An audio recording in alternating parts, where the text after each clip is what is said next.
un plaisir d'être là ce soir. Je vais vous parler en anglais, si vous permettez, de l'ordinateur quantique.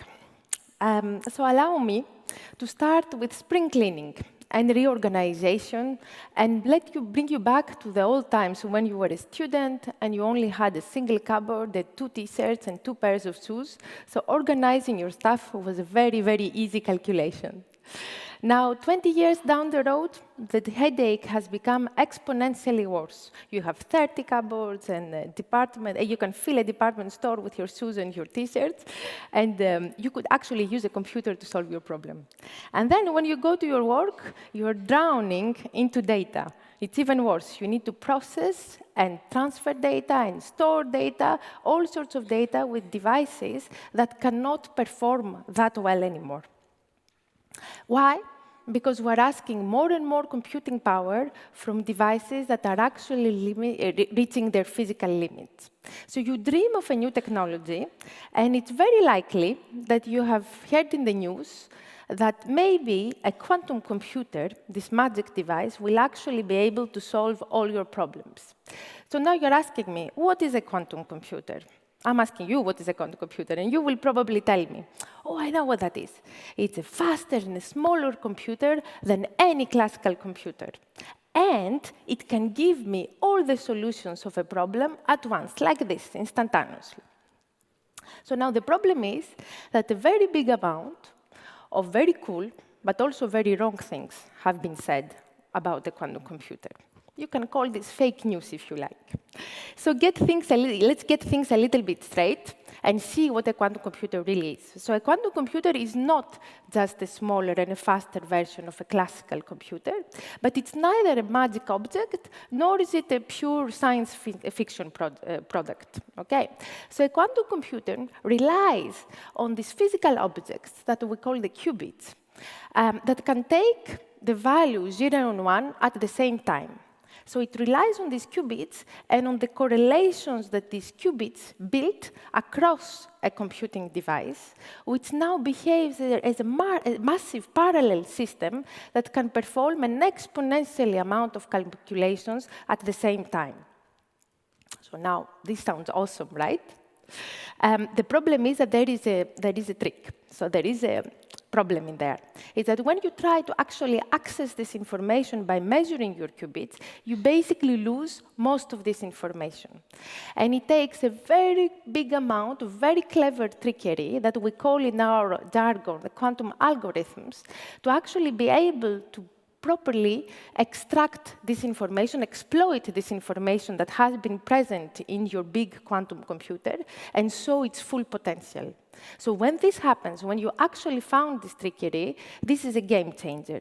It actually allows you to solve problems in seconds that would normally, with even the most powerful classical supercomputer, would take longer than the age of the universe. Okay, so this is really a game changer. So let me give 2 examples of that, of where this has actually worked. So a quantum computer can be used to find the prime factors of big numbers. So why is this important? It is important exactly because this is a very difficult problem. We use it for all our cryptographic transactions. So when you buy your concert ticket or your plane ticket online, well, if a quantum computer is around, this is not going to be secure anymore. Okay? Another thing that we can do with quantum computers is that we can use dedicated computing devices to simulate complex quantum phenomena. And why do we find this interesting? Why is this important? Because by simulating such phenomena, we actually understand them better. So I can give you as an example superconductivity at high temperatures, which is a big mystery. By simulating this phenomenon, understanding it better, it will allow us eventually to design new materials that will be able to conduct electricity at high temperatures and at low loss. So this can have a dramatic impact in energy transportation, energy storage. And many dedicated quantum computing devices can do more things. You can imagine helping in astronomical data and planetary exploration, or in analyzing chemical compounds that can eventually lead to the design of new drugs, the discovery of new drugs. Okay, so now what's the problem? Why don't we have these systems yet? So what's happening is that for quantum computers to be useful, you need to perform very long computations to a big number of qubits. But qubits are like babies. They like interacting with their environment very much. And as they interact with their environment, they lose their properties. So in our jargon, we call this decoherence. So decoherence is actually the reason why we don't observe quantum phenomena in our everyday life. Okay, so now what do people do? What do people that actually build quantum computing devices do to fight the decoherence? So let's take a few examples. So companies like Google and IBM and Microsoft and other fantastic, absolutely extraordinary academic labs around the world are trying to fight the decoherence. They are trying to correct the errors that come with it to be able to build a truly universal quantum computer.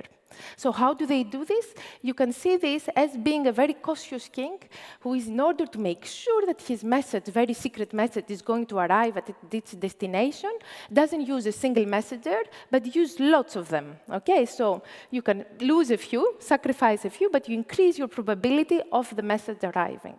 So this is the notion behind this error correction. And so now we were at 5 qubits, now we're at 20 qubit devices, soon 50, and even a bit further, 80 has been announced, and that counter is ticking. So other companies like D-Wave, for example, so they have a different approach. What they do is that they do specialized quantum computing devices that use a big number of very noisy qubits. Okay?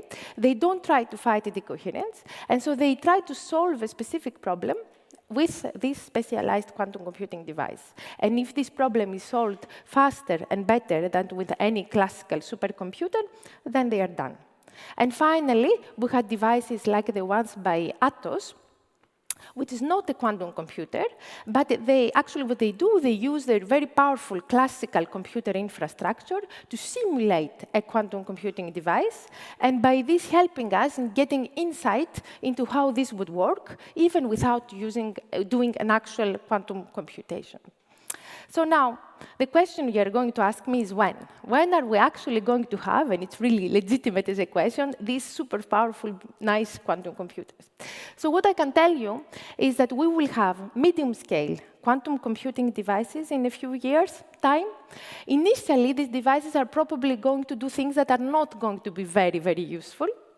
But they will work at least as well as a classical computer. And even more importantly, we will be able to certify, to verify that what's happening in that device is really quantum. Okay?